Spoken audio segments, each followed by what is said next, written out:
안녕하세요. 5월 6일 목요일입니다. 어제 어린이날 어떻게 보내셨나요? 우리 아이들이 즐거운 하루였는지 모르겠습니다. 하루만 아니라 매일매일이 어린이날, 매달이 가정의 딸처럼 살아간다면 얼마나 좋을까 하는 생각을 해보았습니다. 자, 오늘 주시는 말씀 잠언 3장 1절에서 10절입니다. 내 아들아, 나의 법을 잊어버리지 말고 내 마음으로 나의 명령을 지키라.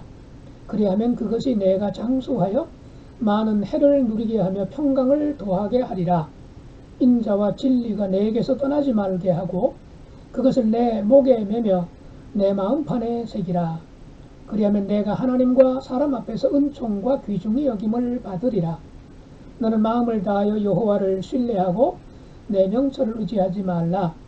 너는 범사의 그를 인정하라. 그리하면 내 길을 지도하시리라. 스스로 지혜롭게 여기지 말지어다.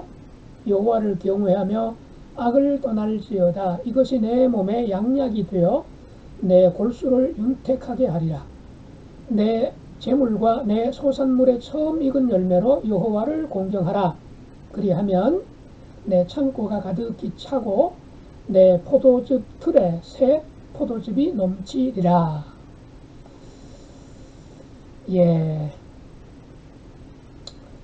지혜 선생, 곧 구체적으로 한다면 가정의 부모가 되겠죠. 지혜 선생이 젊은 이에게 또는 어린 자식에게 권고합니다.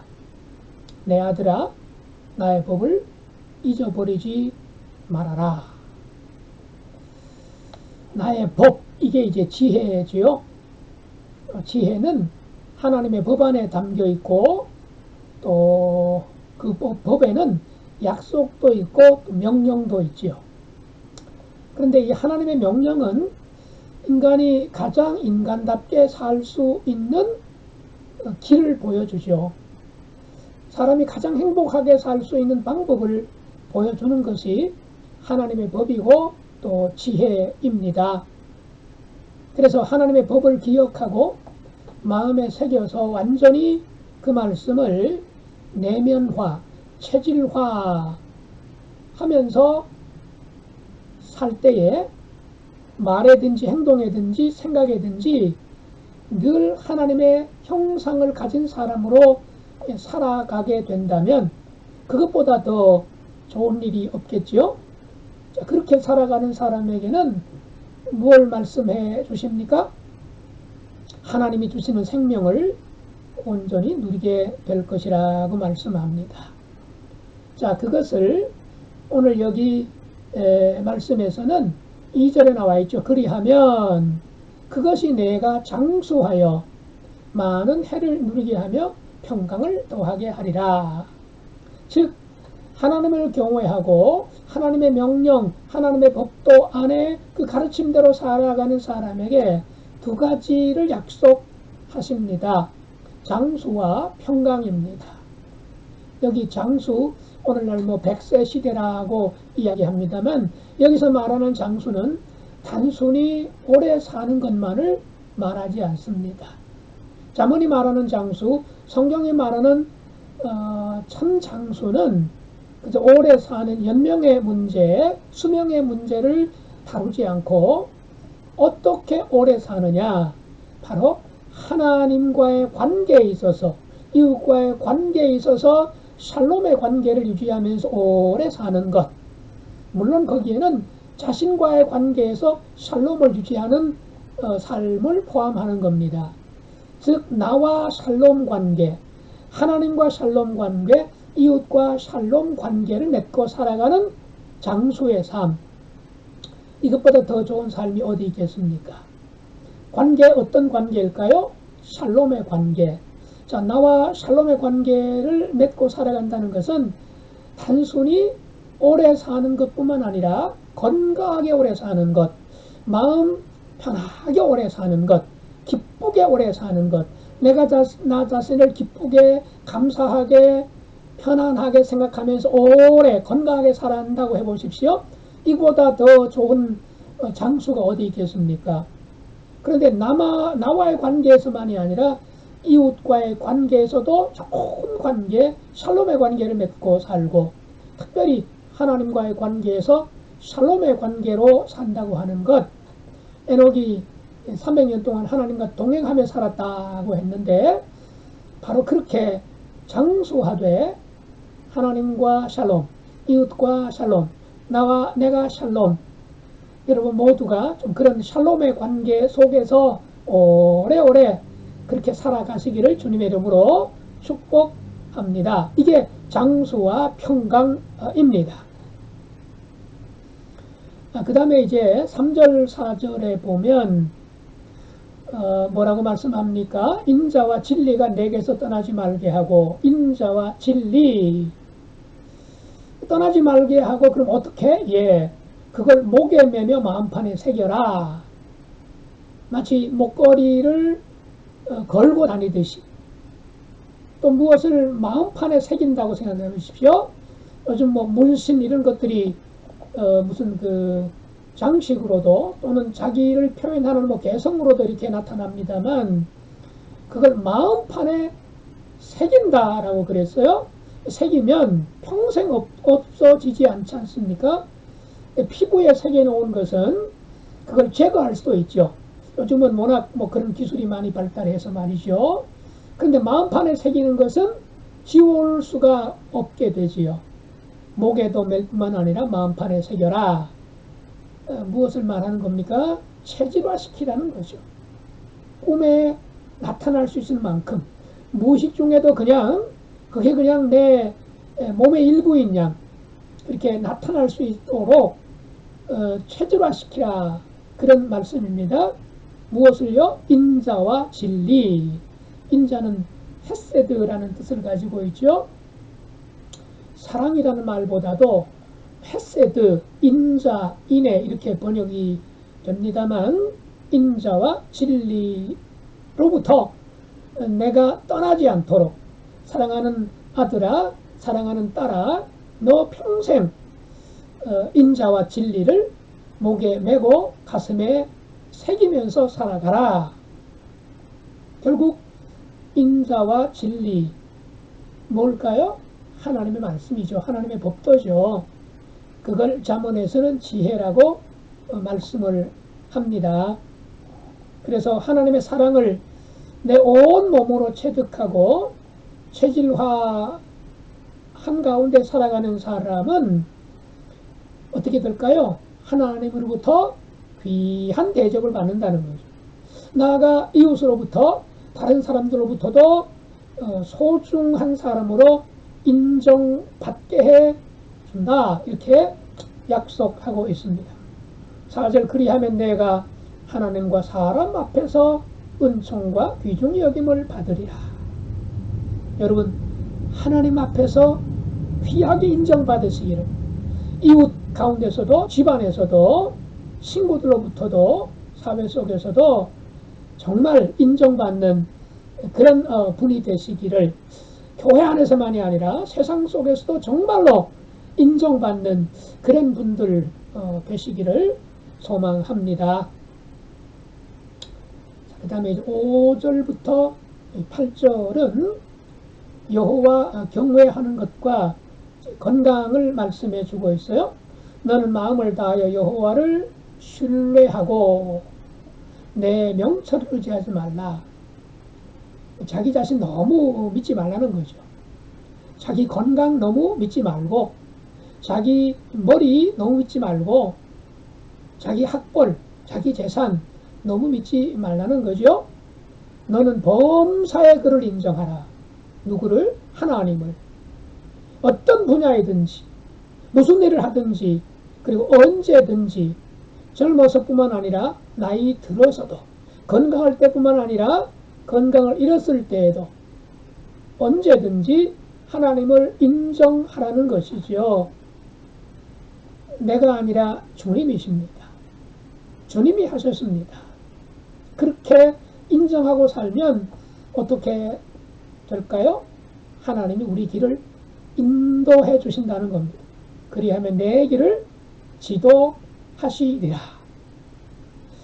하나님이 우리 인생의 내비게이션이 되어 주신다. 얼마나 좋습니까?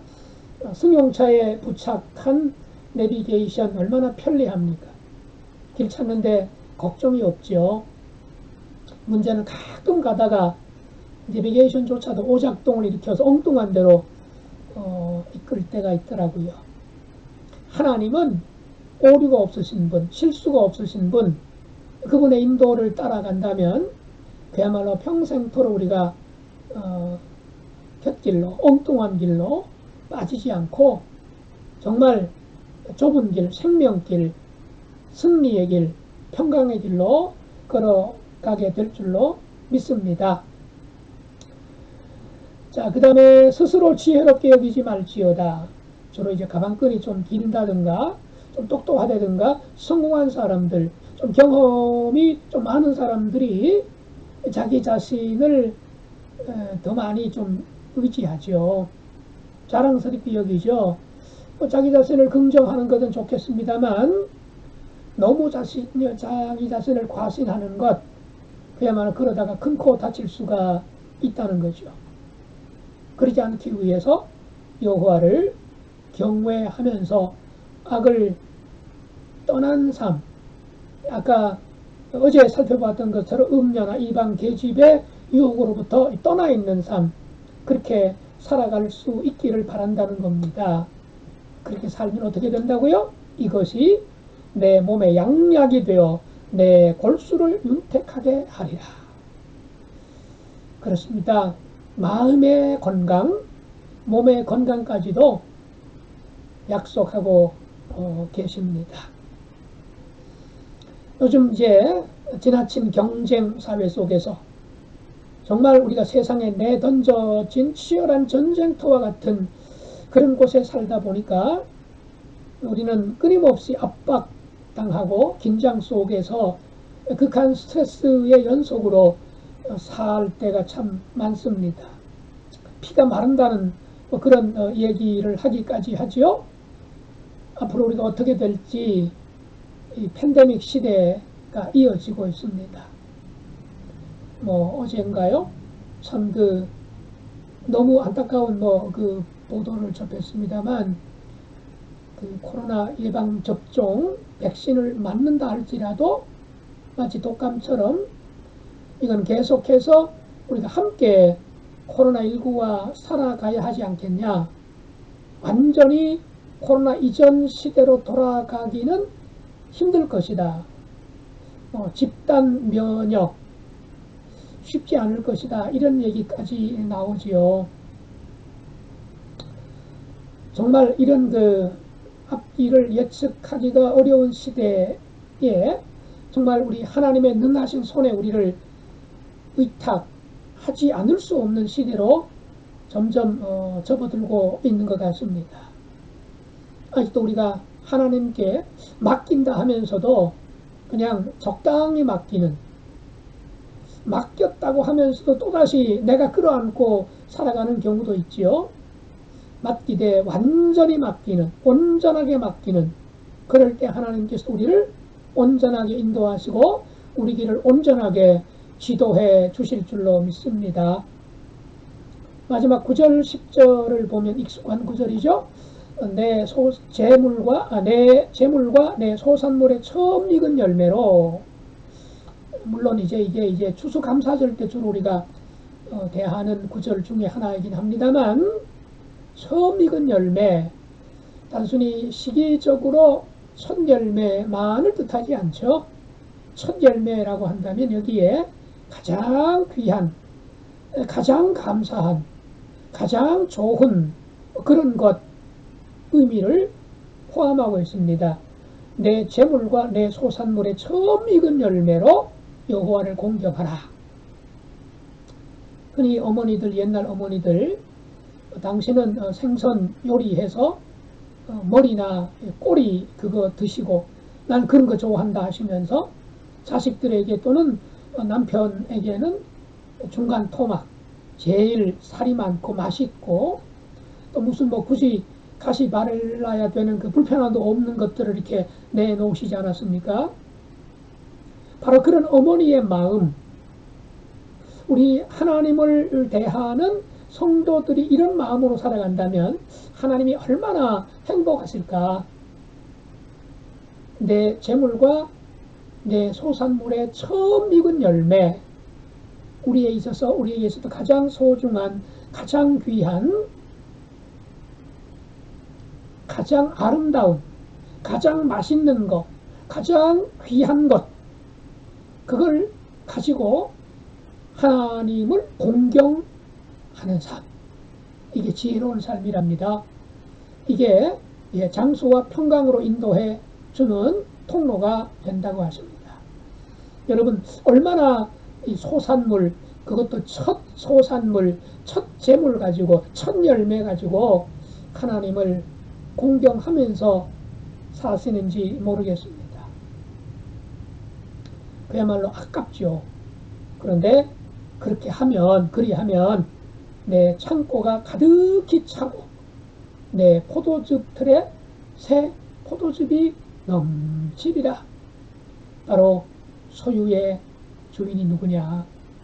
내가 수고했다고, 내가 추수했다고, 내가 봉급받았다고, 내가 월 소득 얼마라고 해서 그거는 내 계획대로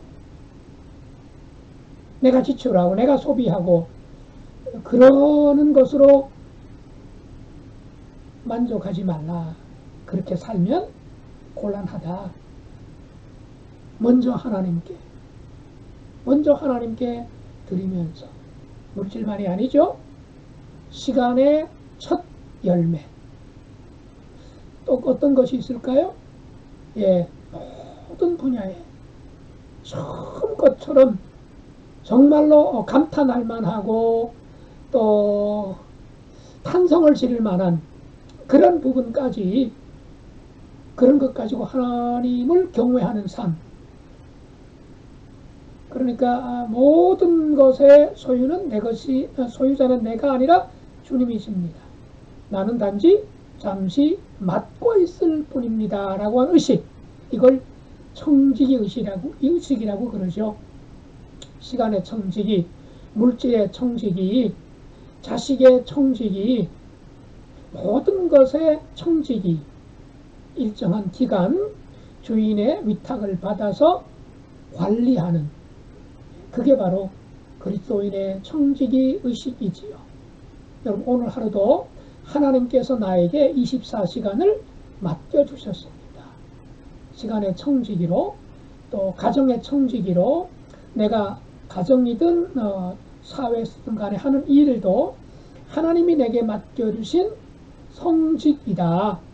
이런 마음 가지고 살아가는 하루, 그렇게 되신다면 하나님이 정말 기뻐하시고 행복하시지 않겠습니까? 기도하십시다. 하나님 우리 아버지, 주님의 법으로 우리를 가르쳐 주시고 주를 경외하는 삶, 그야말로 우리의 가장 소중한 것, 가장 귀한 것, 또는 가장 아깝게 여기는 것으로 하나님을 공경하며 살아갈 수 있도록 하여 주옵소서. 주님이 약속하신 주의 명령 안에 거할 때에 바로 장수와 평강까지 약속하신 우리 하나님, 내가 가지고 있는 모든 것은 내 것인 것처럼 여기며 살 때가 많습니다.